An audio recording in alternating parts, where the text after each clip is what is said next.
Let's mic CM साहब। ये है let's mike more than radio. आप सुन रहे हैं सीएम साहब। दोस्तों, सीएम साहब में मैं आपके साथ महेश सिंह बात करते हैं देश के अलग अलग राज्यों के मुख्यमंत्रियों की गतिविधियों के बारे में।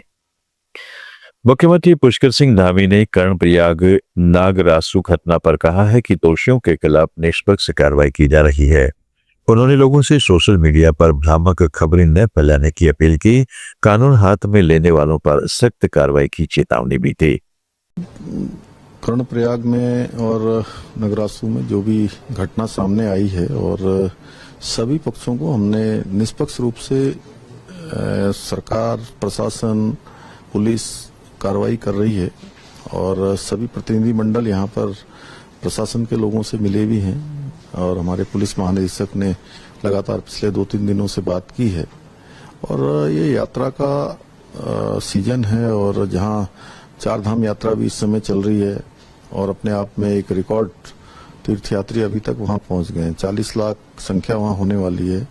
हेमकुंड साहब की यात्रा भी जो है पिछले साल की तुलना में 20-25 हजार अधिक हो गई है। अभी शुरुआती दिनों में 1,25,000 के आंकड़े को छू गई है। और चूंकि उत्तराखंड में 3 बड़े स्थान हमारे यहाँ पर हमारे सिख गुरुओं के द्वारा जिनकी स्थापना की गई थी, चाहे वो राजस्थान के मुख्यमंत्री भजनलाल शर्मा ने केंद्रीय जल शक्ति मंत्री CR पाटिल की अध्यक्षता में आयोजित बैठक के बाद कहा कि प्रधानमंत्री नरेंद्र मोदी के नेतृत्व में लंबित योजनाओं और राज्यों के जल विवादों का समाधान हो रहा है। उन्होंने बताया कि राजस्थान को यमुना जल उपलब्ध कराने के लिए हरियाणा और राजस्थान के बीच जल्द ही MOU होने वाला है। देश के यशस्वी प्रधानमंत्री नरेंद्र मोदी जी को इस बात के लिए बधाई देना चाहता हूं कि जो देश के अंदर दशकों से अटकी हुई योजना थी, उन सभी योजनाओं पर काम बहुत ही गति से हो रहा है। और आज आप देख सकते हैं कि सभी राज्यों को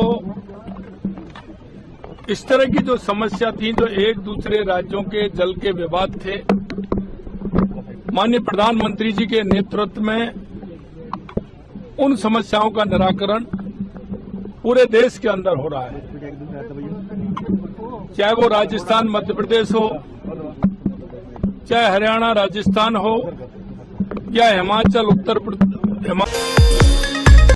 हरियाणा के मुख्यमंत्री नायब सिंह सैनी ने कहा है कि लखवार और किशाऊ बांध परियोजनाओं पर सहमति बन गई है। उन्होंने बताया कि इससे मिलने वाला पानी राजस्थान, दिल्ली और हरियाणा के लोगों को उपलब्ध होगा तथा बारिश के अतिरिक्त पानी को राजस्थान तक पहुंचाने की योजना पर भी काम किया जा रहा है। देखिए, आदरणीय नरेंद्र मोदी जी,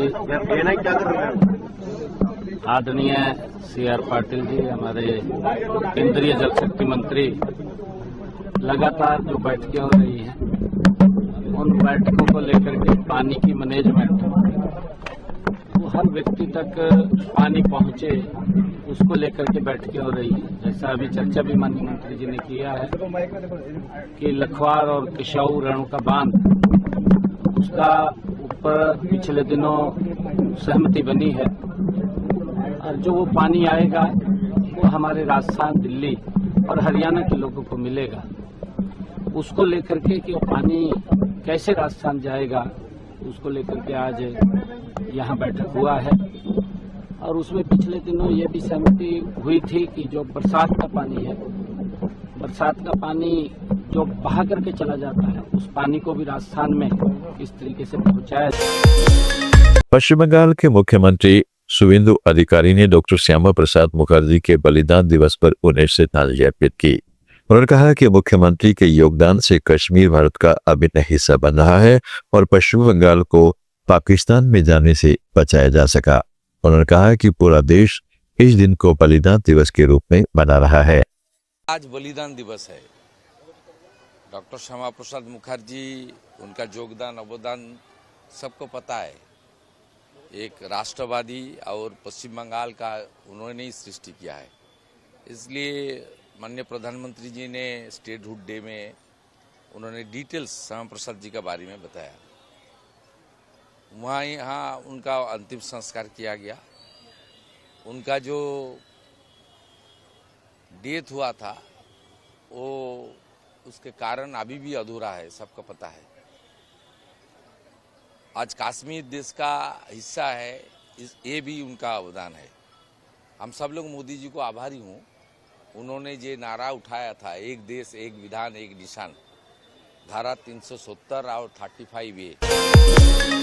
पूर्व मुख्यमंत्री अशोक गहलोत ने कोचिंग छात्रों की सुरक्षा को लेकर राज्य सरकार पर निशाना साधते हुए कहा कि उनकी सरकार द्वारा विकसित जयपुर कोचिंग हब का उपयोग कर छात्रों को सुरक्षित और बेहतर शैक्षणिक माहौल उपलब्ध कराया जाना चाहिए। गहलोत ने आरोप लगाया कि तैयार परियोजनाओं और भवनों का उद्घाटन नहीं किया जा रहा है। ये कल लखनऊ में हुई है, यूपी में हुई है। 15 बच्चे मर गए, 15 जो डेथ हुई कल। ये घटना ही कोई मामूली नहीं है। क्या हमारी सरकार इंतजार कर रही है कि ऐसी घटना का?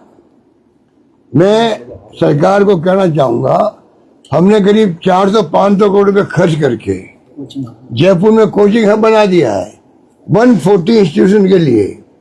140 लोगों ने जमा कर दिए पैसे।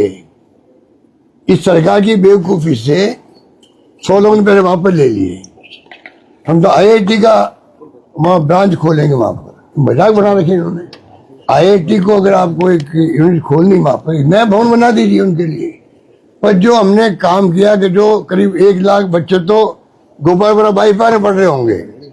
घटना हो चुकी है दिल्ली में, बच्चे मर चुके हैं पानी के अंदर डूब करके अंडरग्राउंड में। गोपालपुरा में गैस से 25-30 बच्चे घायल हो गए। तो क्या सरकार इंतजार कर रही है कि यूपी की तरह घटना यहाँ पे हो? क्या चाहती है सरकार? क्यों उसको बंद कर रखा है? बड़ी बड़ी बिल्डिंग टूट जाएगी, लाइब्रेरी भी है उसके अंदर, सारी सुविधाएं हैं, फूड कोर्ट भी है बच्चों के लिए। अच्छे माहौल में बच्चे पढ़ सकते हैं, अच्छा माहौल उनको मिलेगा सब तरह से। समझ के परे है कि क्यों इस प्रकार की हरकतें कर रही है। हरकतें वहां नहीं कर रही है। रात जो तुम्हें 4 अस्पताल बिल्डिंग खड़ी पड़ी है, सुमेर पब्लिक लाइब्रेरी की बिल्डिंग बन चुकी है, वहां पड़ी है।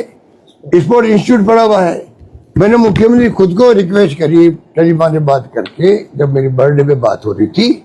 मैंने कहा श्रीमान जी आप आइए, हम स्वागत करेंगे आपका वहां। आप इनका क्यों नहीं फीता काट देते हो? कि नहीं मैं जल्दी करूंगा। वो जल्दी आज तक नहीं आई है। दिल्ली के मुख्यमंत्री रेखा गुप्ता ने डॉक्टर श्यामा प्रसाद मुखर्जी को श्रद्धांजलि देते हुए कहा कि उन्होंने राष्ट्र प्रथम की भावनाओं को जीवन में उतारा और देश की एकता व अखंडता के लिए अपना जीवन समर्पित किया। उन्होंने कहा कि डॉक्टर मुखर्जी के विचार आज भी देश को प्रेरणा दे रहे हैं। आज का दिन उस पुण्य आत्मा को याद करने का दिन है जिसने भारतीय जनता पार्टी को एक बीज रूप में धरती में डाला और आज एक बड़े वट वृक्ष के रूप में भारतीय जनता पार्टी पूरे देश को छांव दे रही है। और उस व्यक्तित्व की बात जो आदरणीय अध्यक्ष जी ने कही, उसी को आगे बढ़ाती हूं कि वो व्यक्तित्व एक पूरा युग थे, हम सब तो केवल क्षण मात्र हैं। वो व्यक्तित्व पूरी की पूरी किताब थे, हम तो केवल शब्द मात्र हैं। उनके जीवन से जितनी प्रेरणा लें उतनी कम है। वो व्यक्तित्व वो थे जिन्होंने राष्ट्र प्रथम, जिसे आज हम हर जगह यूज करते हैं, हर जगह कहते हैं कि हम सब राष्ट्र प्रथम की भावना से काम कर रहे हैं, उस राष्ट्र प्रथम के मायने क्या होते हैं वो आदरणीय श्यामा प्रसाद मुखर्जी जी ने हमें सिखाया। जो केंद्र में मंत्री रहते हुए भी मंत्री पद त्याग सकते हैं, देश हित के लिए काम कर सकते हैं, जो राष्ट्र की एकता और अखंडता के लिए जीवन बलिदान दे सकते हैं, ऐसे व्यक्तित्व को जितना नमन करें, जितना प्रणाम करें उतना कम है। सीएम साहब में दोस्तों आज इतना ही। जुड़े रहे दैट्स बाइक के साथ। आप सुन रहे थे let's mind more than radio. Follow कीजिए हमें हमारे सोशल मीडिया प्लेटफॉर्म्स पर।